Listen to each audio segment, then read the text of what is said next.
Bienvenue sur Question de Daron, un podcast Bubble Mag. Pourquoi y a-t-il des gros dormeurs et des petits dormeurs ? Tadam ! Le mystère a été élucidé par la science. Notre besoin de sommeil dépendrait de nos gènes, et non d'une grosse flemmardise. Alors que ceux qui se la pètent parce qu'ils sont debout dès l'aurore laissent les addicts de la grasse mat tranquilles. Non mais. Reprenons. Plusieurs équipes de chercheurs ont décelé chez les petits dormeurs la présence de mutations dans le gène BHLE41. Si ce n'est pas savant, ça. Une étude a notamment été menée en 2014 sur quelques 200 enfants jumeaux qui a montré comment ces mutations permettaient à certains non seulement de se satisfaire de 5 heures de repos nocturne, mais aussi de récupérer plus facilement après une nuit blanche. Les vénards.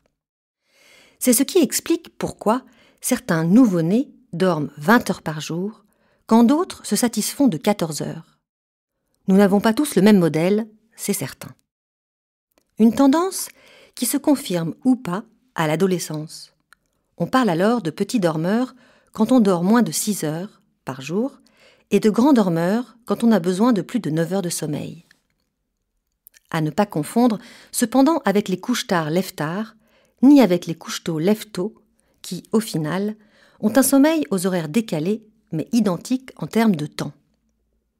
Étonnant d'ailleurs de voir combien les habitudes de sommeil peuvent varier dans une même fratrie. Un bon moyen de savoir si votre enfant est un petit dormeur est d'observer comment il se comporte le soir quand il n'a pas fait de sieste. S'il reste calme, il s'agit sans doute d'un petit dormeur. S'il est excité ou ronchon, c'est qu'il lui manque sûrement du temps de sommeil. Et dans ce cas, au lit fissa. Attention, si votre enfant est un petit dormeur ou un couche-tard, sa hantise sera sans doute de se retrouver seul dans son lit et dans le noir à attendre Morphée en vain. Son anxiété risque alors de le conduire à s'endormir encore plus tard.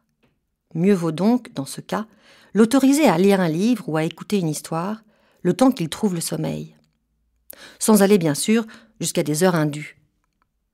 Et rassurez-vous, enseignants et spécialistes du sommeil sont catégoriques.